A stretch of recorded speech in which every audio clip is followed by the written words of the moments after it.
Do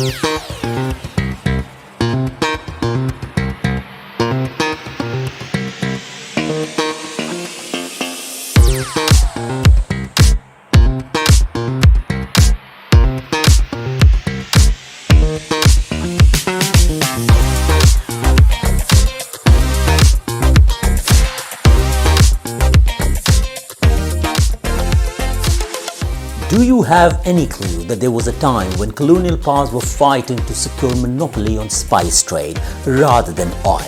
Yes, spices were once a symbol of power, affluence and social stature. Do you have any idea of the economic value of certain spices in past?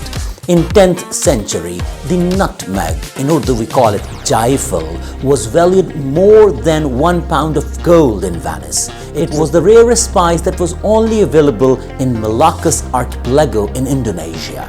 And for nutmeg, colonial forces including Portuguese, British and Dutch, they turned nuts. They got into ferocious warfare to maintain their monopoly on nutmeg, the spice.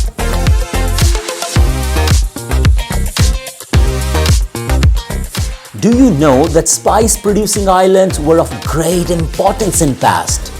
Yes, the British Empire gave Run Island, which is the smallest of Bandra Island of Indonesia, to Dutch in exchange of Manhattan.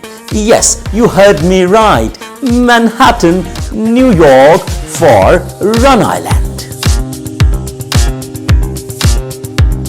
Do you know that Indonesia and Pakistan are the largest Muslim population countries where spice production and spice consumption is in huge number? Indonesia is the top exporter of clove, Urdu में जिसे लौंग कहते हैं, which is the reason of aroma and flavor in Pakistani cuisine and hot beverages. Do you know that 50% of world's spice are produced in Indonesia? If you did not know this information, no problem, because I didn't know either unless I get this beautiful booklet, Indonesia Spice Up Pakistan, winning hearts and minds through food and flavors.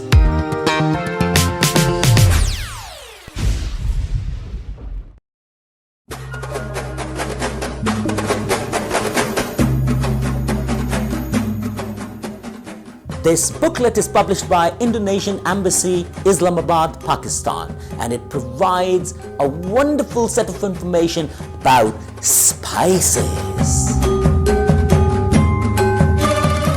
Black pepper, clove, turmeric, ginger, cardamom, cinnamon. There are more than 50 types of spices are just used in Pakistan. And I just told you, Indonesia is the biggest exporter.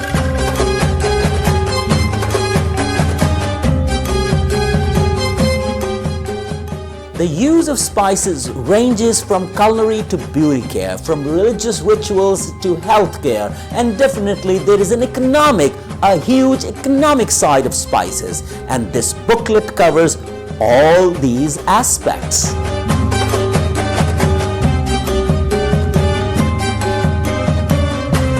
The book introduces a less known dimension of history. For instance, aiming to find the sources of spices, Europeans embarked on a global journey that sparked the age of discovery. It inspired the empires like Portuguese, Spanish, Dutch and English to explore and control the spice trade route. And that motivated Vasco da Gama to reach the shores of Indian subcontinent, Christopher Columbus to set foot in America, and Ferdinand Magellan, another Portuguese explorer and the first one to perform circumnavigation of the globe. He found Moluccas archipelago in the east of Indonesia, and Moluccas is known as the Spice Island. This makes spices as one of the earliest drivers of globalization. You see, what an interesting information, and you can find much more in this beautiful booklet. During Roman Empire, spices were once used to pay the salaries. Roman soldiers were frequently paid by salt, and from where we get the traces of the word celery.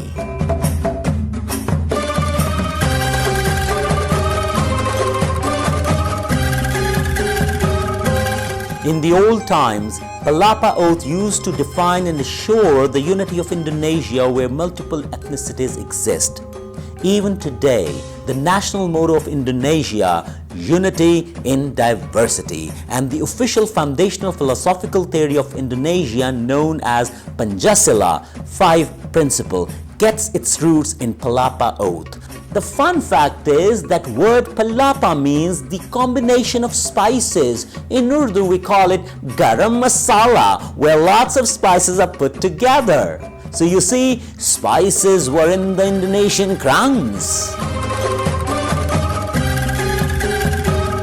To spice up your reading, there are lots of fun facts about spices.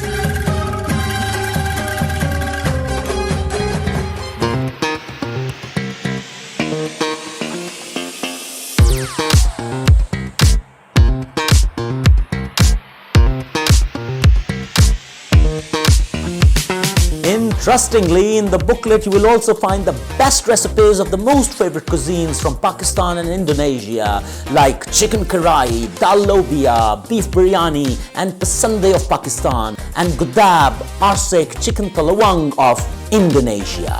Mwah! Yummy, isn't it? The efforts of His Excellency Mr. Adam Turgu and team is highly appreciable.